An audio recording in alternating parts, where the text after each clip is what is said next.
Did you know beer seasonals are the #2 category craft beer, according to the Brewers Association? We'll be learning more about craft beer trends in the June issue of our Eatery Pulse digital magazine. According to Julia Hertz of the Brewers Association, 30% of craft beer is sold on draft, so proper beer storage and presentation is extremely important. The cleaning of beer lines should be performed religiously, at most every 2 weeks. Cold storage is also important, as more craft beer, except for barrel-aged beer, is highly perishable, and that is because of the oxygen in the beer. This also makes rotation a critical part of proper beer handling. The rule is first in, first out.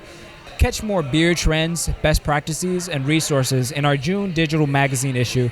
Also, find resources, videos, tutorials, and classes at craftbeer.com/culinary.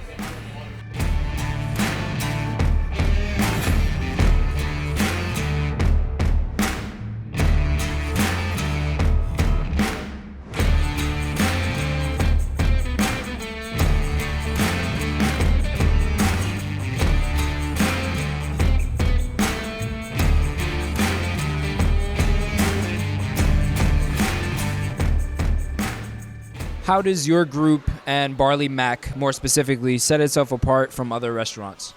We try to do different things. We know that if you keep the same menu, the same time, people get bored from it, they don't come back. We try to rotate things, adding like a special of the week or a special of the night for special occasions. We do get a lot of people come back and ask for something new, so that keeps everybody on board, everybody trying new things, and people like some things, they ask for it to come back. So, that's the way we keep trying to move on. Nearly all restaurateurs fear the sound of birds chirping when they're in the restaurant. What's the secret sauce to keep people coming back? Well, mostly it's providing great service. If you talk to people and they have a great service, it's word of mouth. They go around, they tell people what they liked about it, what they didn't like about it. But that's the number one way to get out there. What can you tell us about the next restaurant opening? We can tell you that we're going to keep being creative, keep being ourselves, and keep giving people what they want, and show them what they love, and have them come back and keep coming back day after day. All right, well, thank you, Max. If you would like to stay current on industry news but don't have the time to find and filter through masses of information, Eatery Pulse News is going to be valuable research for you. We hand-select news we know is of high interest to the DC restaurant community and present it to you on this show and in our digital magazine and newsletter.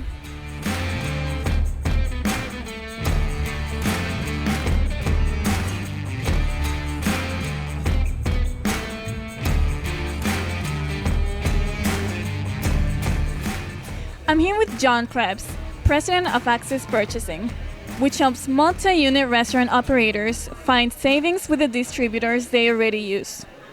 Access Purchasing taps into savings and rebates that most restaurateurs may not know about, leveraging billions of dollars in food and supply purchases.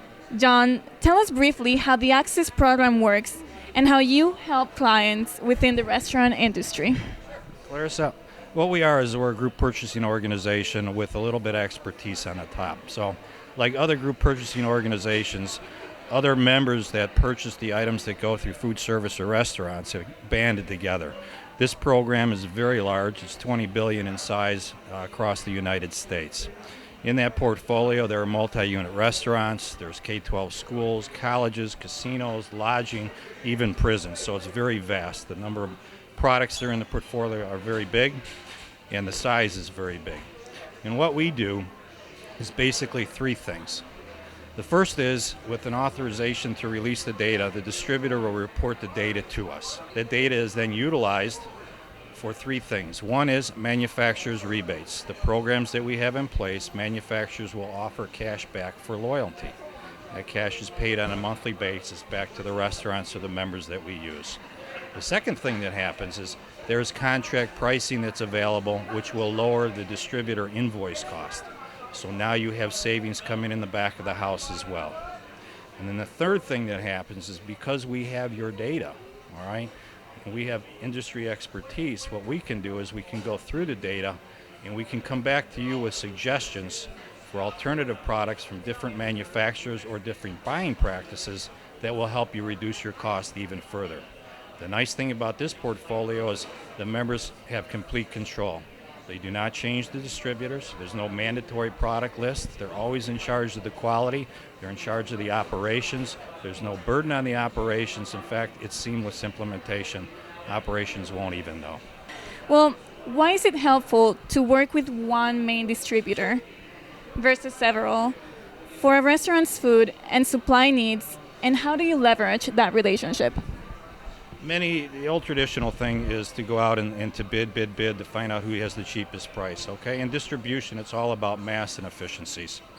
So what you're doing is you're going with the larger distributors that can buy in mass, okay? And then you're working the efficiencies, and the efficiencies that you can control are the number of times that a truck stops and the amount on the truck, all right? Every time a truck stops, whether it's a distributor, a meat supplier, a fish supplier, or whatever, it's going to cost them between $100 and $150 to drop that truck. So if you can reduce the number of trucks coming through and you start working with your main distributors, you're going to find that efficiencies.